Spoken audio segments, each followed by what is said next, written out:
This is a story of a child's justice never served. This beautiful baby in this picture, her name was Ashley Elizabeth Holt.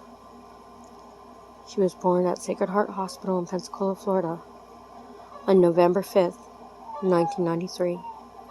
She weighed 7 pounds and 6.3 ounces and was 21 inches long. At birth, she had some problems because I had gestational diabetes and I had preeclampsia with her. So when she was born, she was on a heart monitor. She even had to have a spinal tap when she was a newborn because I went into congestive heart failure when I gave birth to her. She stayed in the hospital a day longer than I did, and she finally got to go home at 5 days old. From her birth until the day she passed away, she was hospitalized 4 times. She was hospitalized at 13 days old with spinal meningitis, and then 22 days old with RSV. She was hospitalized for bronchial pneumonia, and the last time was for bronchitis. She was a severe asthmatic baby, but she was always so happy. She said her first word at 3 months old, and she was talking in sentences at 5. Her favorite color was green, but she would call it geen. And whenever she wanted a drink, she'd say, sippy, tippy, for her cup. She'd say, cup, cup. She was the most happiest baby ever, and even in the hospital, you would never know she was sick. My world revolved around Ashley.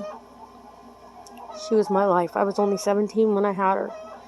I was 16 when I got pregnant and 17 when I had her. And she meant everything to me because I was a survivor of abuse. And because of that, I just wanted someone to love me for me, who I could love unconditionally and who would love me unconditionally back. And Ashley did. She was my baby. My sweet little China doll, as my best friend would call her. She was always so happy and always smiling. And then my life came tumbling down around me. And even now, no one will help me. And this is Ashley's story. It started on July 4th, 1995.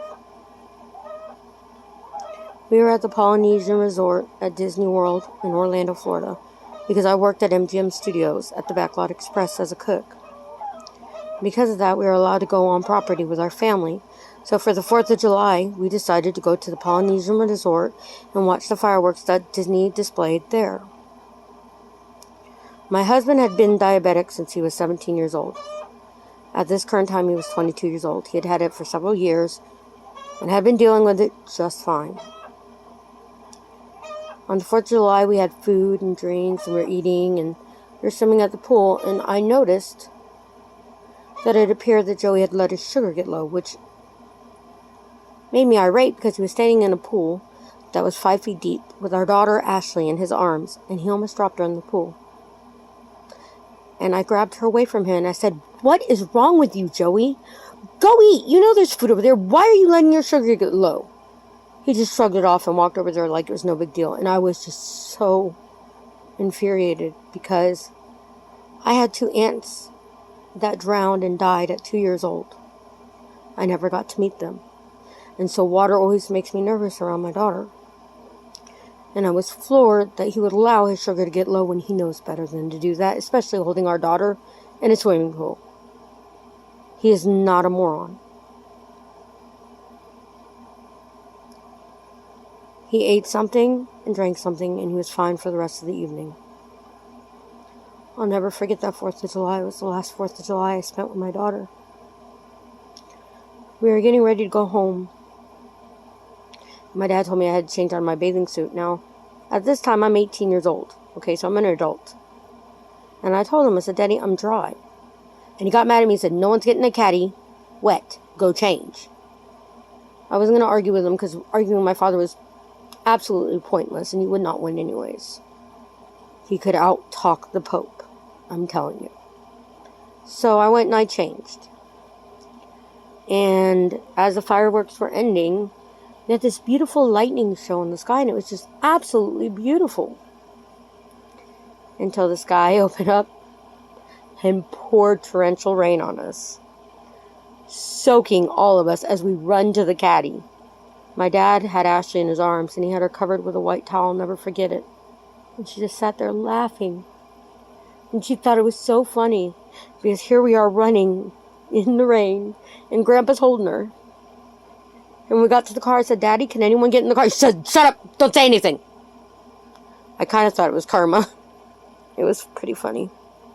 And Ashley thought it was hilarious. She loved it. I'll never forget her laugh and how she squealed when she was happy.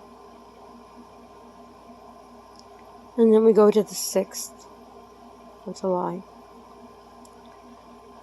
Joey had drove my dad's car, to drop me off at work. And Ashley was with us. Well, about an hour into my shift, my supervisor comes up to me and says, "Your dad's on the phone. He needs to talk to you. It's important." So I said, "Okay." And I walked to the back and I got on the phone with my dad. And I said, "Hi, Daddy, what's up?" He said, "Is Joey still at Disney with you?"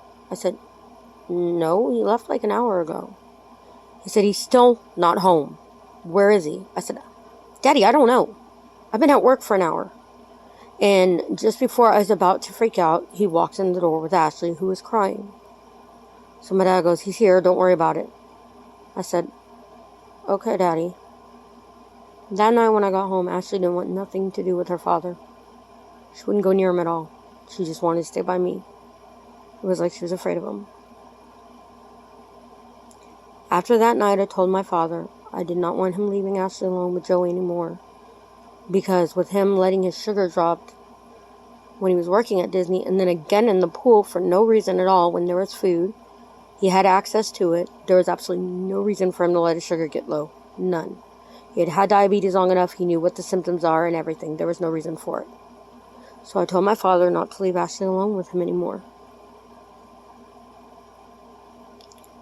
I really wished he would have stuck to that. July 8th, I woke up and I was running late for work.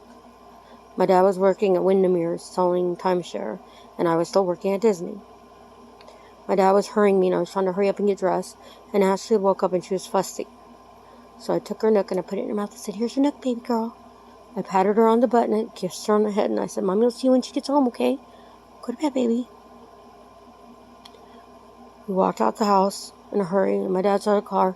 I went to put my seat on, and he starts backing out, and we're driving, and I said, "Daddy, we gotta go back." He said, "What'd you forget?" I said, "I forgot to tell Ashley I love her."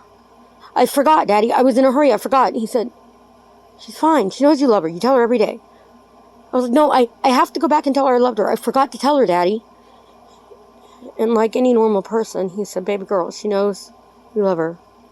You tell her every day. More than one time a day." He goes, "We're running late and we don't have time to go back." I reserved myself to knowing that he was correct. That even though my stomach was doing belly flops and I had this very sick feeling, maybe it was just me being paranoid, Maybe I was just overthinking things again. I wish that was right. 2 hours into my shift, my boss had asked me if I wanted to stay and work a job.